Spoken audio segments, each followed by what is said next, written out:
Hey guys, I'm gonna answer about the natural stuff. Okay, Susan left a comment on this video, and let's hit it. All right, natural singers versus most of the rest of us. Okay, let's go on your commentary. Da da da da da. Ah, so finally someone has defined so-called bad singing in scientific terms. Okay, these aren't really scientific terms.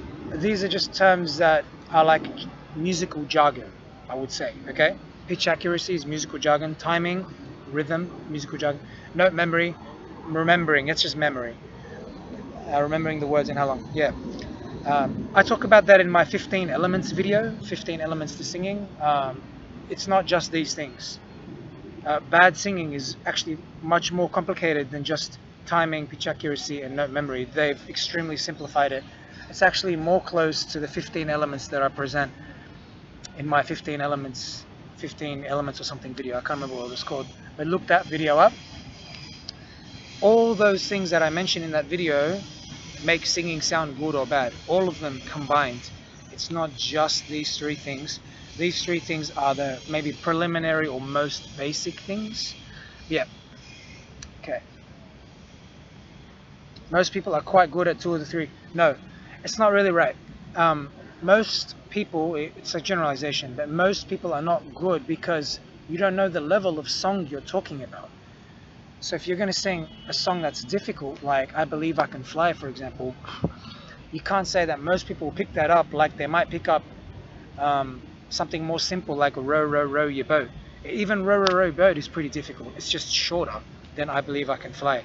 So it's not really accurate. What's more accurate is to say that I wouldn't say most people are good at anything, because they're not. There isn't a term that most people are good or bad. To me, we're all naturally gifted at different things to different degrees. Some people pick up vibrato really quick, and some are completely horrible at vibrato but very gifted at pitch. So it's really complicated. It's a really complicated scale degree. What I would do, a more effective test than the test that you're about to mention in these comments, is to test all those 15 elements that I talk about, and test the people at the beginning, and then teach them something and see how quickly they learn. But you got to compare it to how they were at the beginning, the first test, because the beginning, you got to test all those elements, because all those elements are what singing is about, not just pitch. But it's a good start that they did pitch, but you need to test all the elements like vibrato, range, because some singers can't some of my students can't sing in key, but they have incredible range. So I never taught them range. They never did lessons for no range, but they got a great range. They can sing very high and very low without being told how. They can get even higher, but they can already, compared to other students who have like maybe a range that's like 2/3 of their range, they're way ahead without any training. So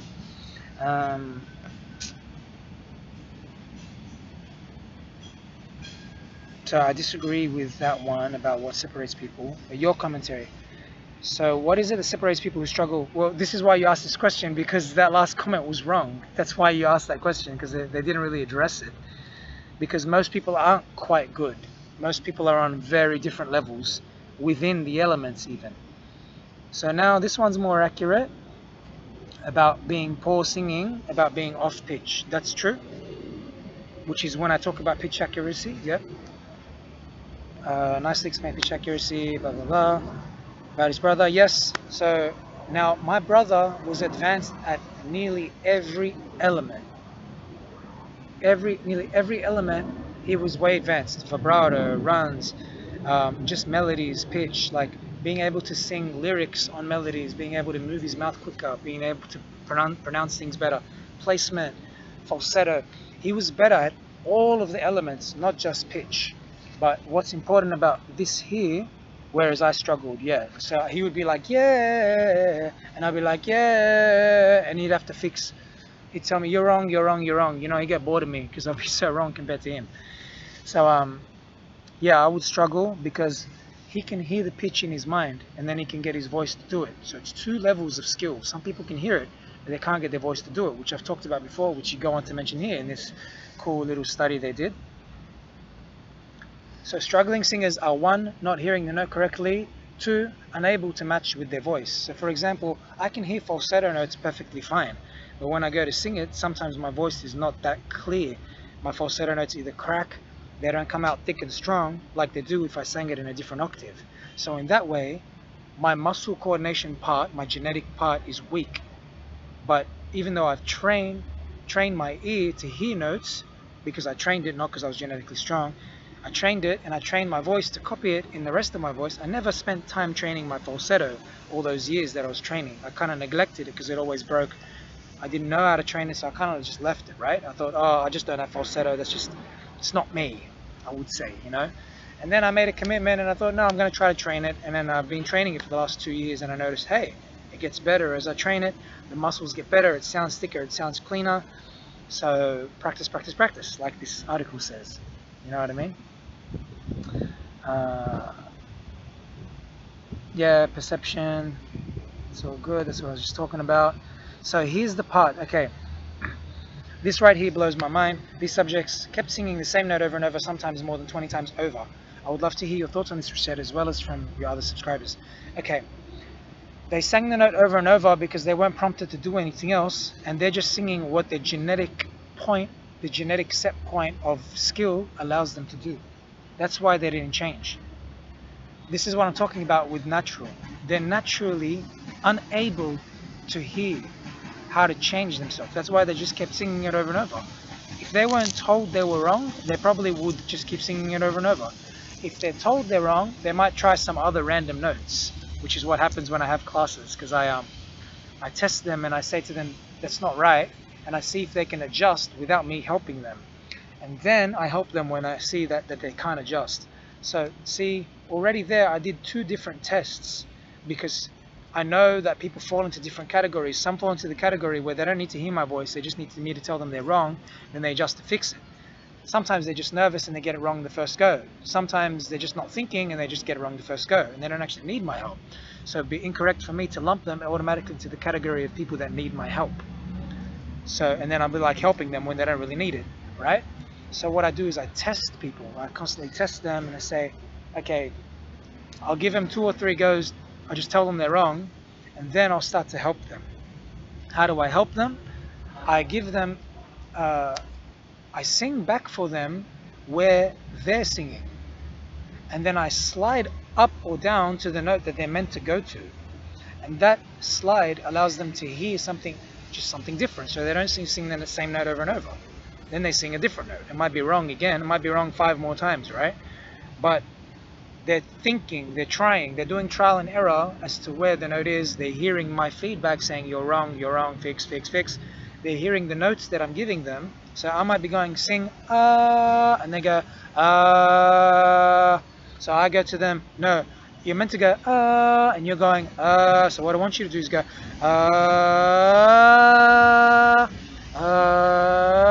so I'll demonstrate a few times so they get it in their mind, and then they try it and they still be wrong, right? Might still be wrong. So they're doing slides now, and that slide helps them find the note. Okay, sometimes I don't do it like that. Sometimes I do it like okay, you're meant to go and they're going so I go and I might do like stepwise to the note.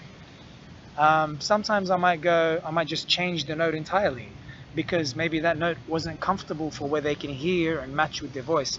So I might get them to speak. I might go say something, go hello Rashad, and they'll go hello Rashad, and I'll be like and I copy their pitch, I go sing that and then they go and they can't do it. Maybe they do it wrong because they're hearing my voice, and my voice sounds weird with their ears because my voice might be higher or lower than their voice.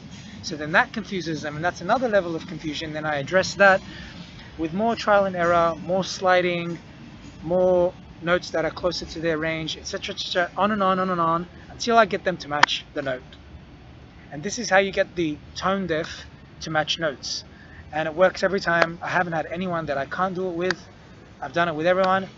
It just takes 5, 10, 15, 20, maybe 50 goes to get it. And then eventually they start understanding what a wrong note is by my constant feedback, because I'll give them feedback like 20, 30, 40 in a lesson. In 20 minutes they'll get feedback maybe 50 times from me, and that sinks in, right? It can't help but not sink in. So what happens is that they start to understand, and then they attach that feedback to the notes that they were doing and the notes that I'm doing, how my voice sounds. They get used to my voice, they get used to how their voice feels in certain range, that kind of stuff. And then eventually, after a couple of hours of this, they get to the point where they match a note first go, every time. Okay? It takes a couple hours, but this is the process. It's very, very gradual. This is why I say come get lessons, because as far as I know, it's the only way you could do this. Okay? I don't know any other way. If there was another way, I would have made it. I'm trying to develop an app that does this, but technology is not quite there yet. So yeah, but I got the logic in my mind as to how I would make the app process it, how it would take the singer to the point where they can go through these many corrections. But yeah, I'm thinking about the technological aspect. But that's the process. That's all it is, right? I'd like to share it with you, but of course, my students' lessons are private, so I can't share the exact lessons with you. But I've got them all. Maybe one day I'll get permission, and as the students get better, they might feel more comfortable to share their journey, and you get to see this in action. It's not that exciting, because you're seeing someone else do it. I mean, ideally, if you want to learn to sing, you want to be doing it. This is, you know what I mean? So come and do it with me. Come and do this pitch matching with me if this is a problem for you. But this is how I train people, that I don't care where they are. It doesn't matter which level of natural they are in pitch or vibrato or whatever it is. I got the same process for everyone. I got a gradual, step-by-step process that gets everyone to where they need to be. But you need the mentor to guide you through. Okay?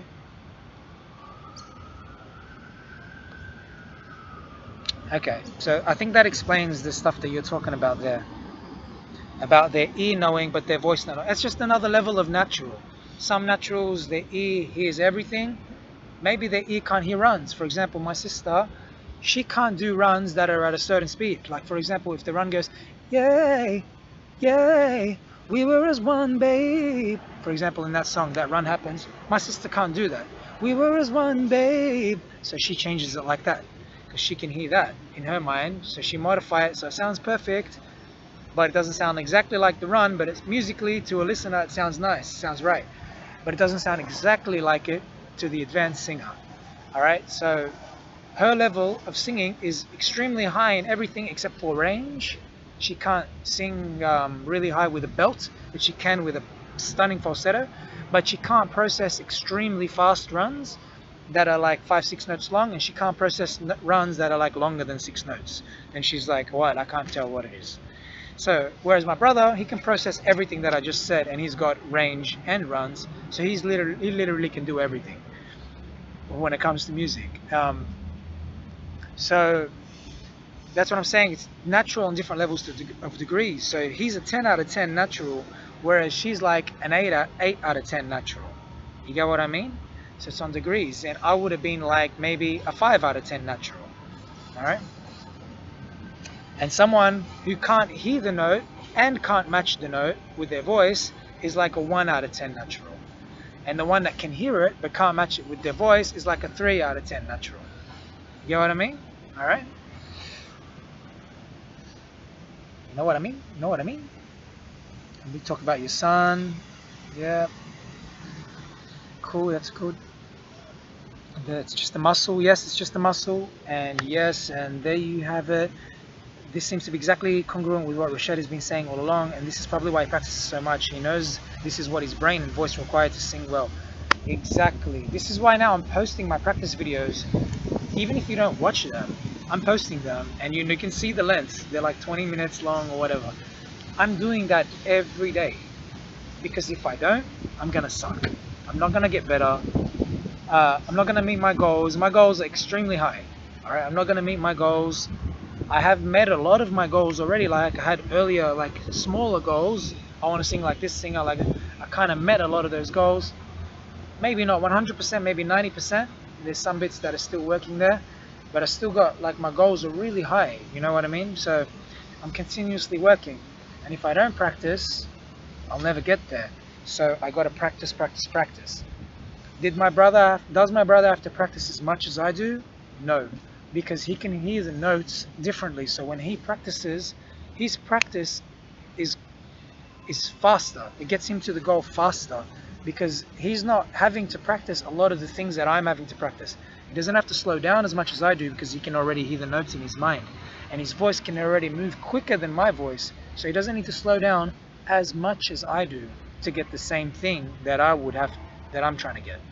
But if I gave him something extremely difficult, he would have to slow down maybe 50% for that, but for what I'm working on, he won't have to slow down that much until he's going to get to the point where that's the best kind of singing that there is. And I don't know if he'll ever get better, if singing will ever get better than that. And then he might be like, this is how I practice from now on. I just listen and copy. I don't need to break anything down because I'm just fucking amazing. So yeah, bit of a rant, but yeah, you got to practice a lot, guys. And by the way, my brother does practice a lot, and that's why he's incredible now, because he was like a 7 out of 10 and he's getting to that 9 out of 10 now, right? And he's getting to the 10 out of 10. He's trying to get there, but he practices every day. He does. He sings. He might not practice like how I practice exactly because he's further ahead, right? But the same way now, I don't practice like I used to practice 2 years ago because I'm further ahead. So now you'll hear me doing stuff. I'll be practicing faster than I used to because I can hear it. I don't need to slow it down as much every time because I'm faster. You know what I mean? So, you know what I mean? I hope that explains more for you guys. Try to give you more in-depth. It's pretty complicated, you know, and this will explain a lot to you. And yeah, any more questions, let me know. Come do lessons so you can learn all this shiz, learn how to do it. I mean, this is all talk, philosophy, and it's cool to understand how it all works, but it's a whole other thing to be doing it every day. Okay, trust me, it's a different feeling. You get a different confidence from doing this every day. Doing it teaches you a different lesson than just learning about how it works. You know what I mean? It's different, you know what I mean? It's a different kind of high. It's a great high doing it every day. You feel like a power. You know what I mean? You know what I mean? Alright guys, I love that comment by the way. See you next time. I'm Rashad, RnBSingLessons.com.